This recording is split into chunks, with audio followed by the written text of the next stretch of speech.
Pada tahun 1979, Uni Soviet menginvasi Afghanistan untuk mendukung pemerintahan komunis yang berkuasa. Invasi ini memicu perang saudara yang berlangsung selama 10 tahun. Amerika Serikat yang sekarang malah berkonflik dengan Afghanistan pada tahun 1979 ternyata membantu para pejuang mujahidin ini. Hal itu didasari alasan pihak Amerika Serikat yang tidak mau Afghanistan jatuh ke tangan komunis. Melalui CIA, Amerika Serikat mencoba melobi negara-negara ASEAN agar membantu perjuangan mujahidin.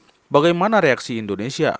Kalau kita bisa lakukan sendiri, kenapa harus lewat Amerika? Pikir Letjen Purnawirawan TNI LB Murdani, Kepala Badan Intelijen Strategis Angkatan Bersenjata Republik Indonesia, sebagaimana yang ditirukan oleh Marsda Purnawirawan Teddy Rusdi yang dilansir oleh Grid.id. Indonesia, yang saat itu dipimpin oleh Presiden Soeharto, turut dalam perang ini. Indonesia mendukung mujahidin, kelompok pembebasan yang melawan pemerintah komunis. Keterlibatan Indonesia dalam perang Soviet Afghanistan dimulai pada tahun 1981.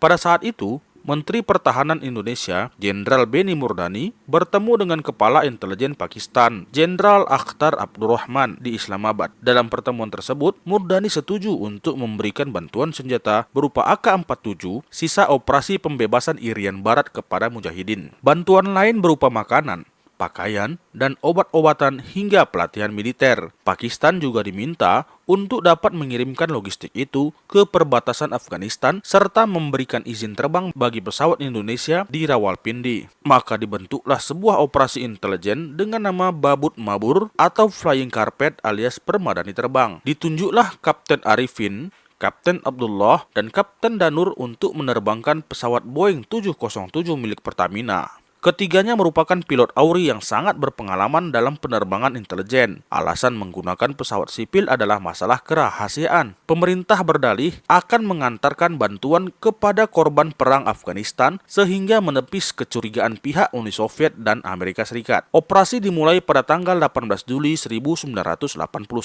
Pada malam hari, iring-iringan truk keluar dari gudang khusus Pusat Intelijen Strategis memasuki Lanut Halim Perdana Kusuma. Setelah semua terangkut, pesawat segera lepas landas dan terbang menuju ke arah barat dengan tujuan ke Kepulauan Atol Diego Garcia, pangkalan logistik Angkatan Laut Amerika Serikat. Setelah sampai di Lanut Rawalpindi, tim intelijen Pakistan segera menjemput dan mengangkut senjata-senjata itu ke truk yang disamarkan dalam peti-peti bertuliskan Palang Merah Indonesia. Segera setelah itu, truk-truk tersebut lantas bergerak dari Pakistan menuju Afghanistan. Setelah menempuh perjalanan darat, sebelum tengah hari, konvoi memasuki wilayah Afghanistan yang dikuasai para mujahidin. Bantuan Indonesia untuk mujahidin memiliki dampak yang signifikan pada perang. Bantuan itu membantu mujahidin untuk bertahan melawan pasukan Soviet yang lebih kuat dan sangat kuat. Pada tahun 1989, Uni Soviet menarik pasukannya dari Afghanistan. Penarikan pasukan Soviet ini merupakan kemenangan besar bagi para mujahidin dan juga bagi Indonesia. Keterlibatan Indonesia dalam perang Soviet Afghanistan merupakan bukti komitmen Indonesia untuk mendukung semboyan kemerdekaan adalah hak segala bangsa dan oleh sebab itu maka penjajahan di atas dunia harus dihapuskan. Indonesia percaya bahwa setiap bangsa memiliki hak untuk menentukan nasibnya sendiri. Hingga saat ini, Indonesia masih memberikan bantuan kepada Afghanistan. Bantuan tersebut meliputi bantuan kemanusiaan, bantuan pembangunan, dan bantuan teknis. Indonesia berharap bahwa bantuan yang diberikan dapat membantu Afghanistan untuk membangun negara yang damai dan sejahtera.